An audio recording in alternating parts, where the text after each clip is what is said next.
Hey, I'm Gaurav. Welcome to my channel with today's topic specifically for the scenario of dual use of LEO satellites, that's OneWeb.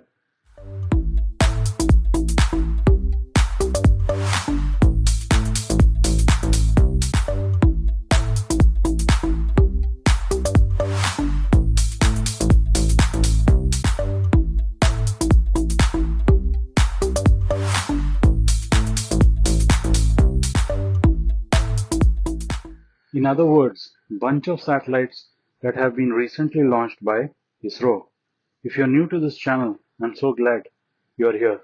My name is Gaurav and I simplify interesting topics such as these.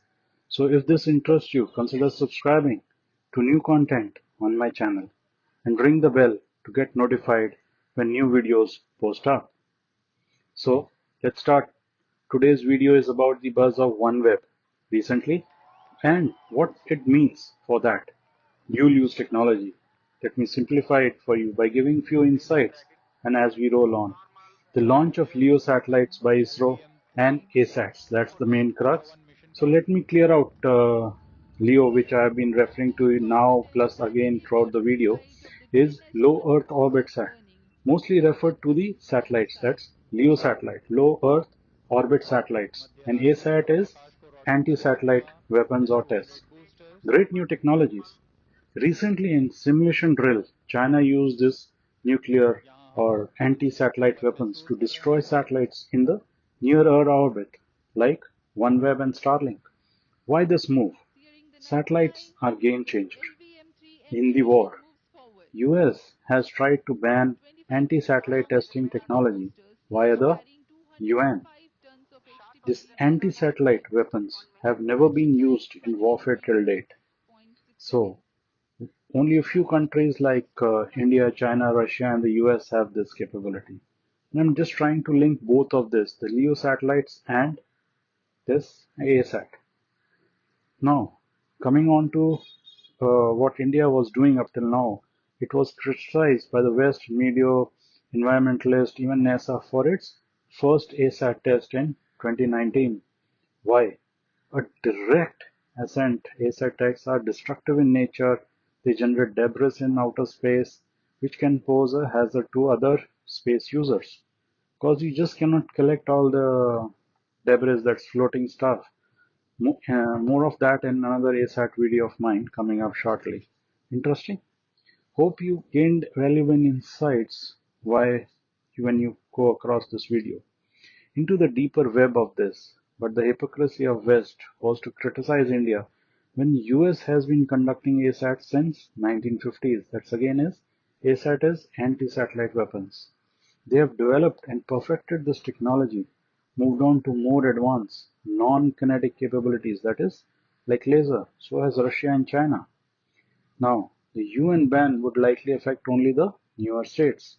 But coming on to the main crux between ASAT and LEO, India's ISRO recently launched 36 British-owned OneWeb satellites. Great achievement for our nation and the engineers involved in this whole process.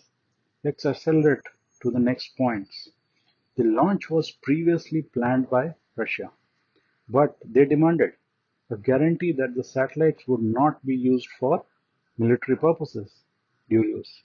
That British government should divest their stake, which was rejected by them. So that's ISRO, did the commercial launch. Very good. And Russia just wiped itself from the market of commercial launch for this OneWeb entity. But why? The head of Russian space agency, right? He did not receive the assurance that OneWeb satellites would not be used for military purpose, dual use. So they scrapped this launch. Rest is, as they say, is history. ISRO did the launch. Now you start connecting the dots, right? Given the value of Starlink in Ukraine's military communications recently, UK's government decision to invest in similar technology, OneWeb, seems like a wise one. And I'm talking about the utility of these systems as a backup comms in war, not some project standard. This dual-use technology. Also, another great thing for ISRO, these commercially these LEO satellites, the technology is not that great because they are so low flying. Each satellite only lasts say 12 to 18 months. So you need to launch hundreds as a replacement each year to keep the service running. Long term, it would be prohibitively expensive, but they want some backup, right? Yeah, also, everyone has seen this capability in Ukraine.